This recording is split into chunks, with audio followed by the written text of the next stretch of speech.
కొన్నిసార్లు ఏదైనా తినాలి అనిపించి ఇంట్లో ఏం లేనప్పుడు కూడా కొత్త వంటలు పుట్టించే ఐడియాలు వస్తాయి. చాలా సంవత్సరాల క్రితం తెలంగాణలో ఒకప్పటి నల్గొండ, ఇప్పుడు యాదాద్రి జిల్లాలో ఉన్న బొల్లేపల్లి గ్రామంలో అనసూర్య అనే మహిళ ఏదైనా తినాలి, అది కూడా తక్కువ పదార్థాలతో ఉండాలి అని అనుకుంది. తన ఇంట్లో కేవలం బియ్యం పిండి మాత్రమే ఉండడంతో ఒక గిన్నెలో నూనె పోసి మరియు బియ్యం పిండి కలిపి ఒక పదార్థాన్ని తయారు చేసింది. అది కరకరమంటూ రుచిగా ఉండడంతో తన గ్రామంలో అమ్మడం మొదలుపెట్టింది.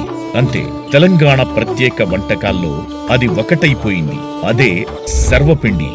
సర్వపిండి ఫస్ట్ నుంచి వెనకటి నుంచే ఉంది.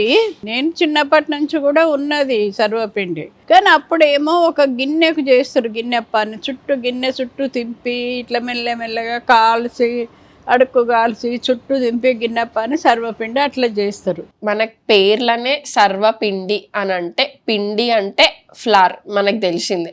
సో ఇది బియ్య పిండితో చేస్తాం మనం. సర్వ అని అంటే వెనకటి కాలంలో మనకు సర్వాలు ఉంటుండే, కొంచెం చెంబులాగా కానీ కొంచెం పెద్ద. వాటికి ఒత్తి కొంచెం నూనె రాసి చాలా మెల్లగా ఎక్కువసేపు కుక్ చేసి తిప్పుకుంటా దాన్ని కాలుస్తుండే. మాకు ఇంట్లో కట్టెలపై ఉన్నప్పుడు అట్లా చేస్తుండే అనమాట. సో అప్పటి నుంచి అది అట్లా చేయడం నేను చూసిన. కానీ ఇప్పుడు జనరేషన్ మారిన కొద్దీ, కుకింగ్ ఎక్విప్మెంట్స్ పెరిగిన కొద్దీ ఒక్కొక్క డిష్కి దానికి నచ్చినట్టు డిఫరెంట్ గంజులు కూడా తయారైపోయినాయి.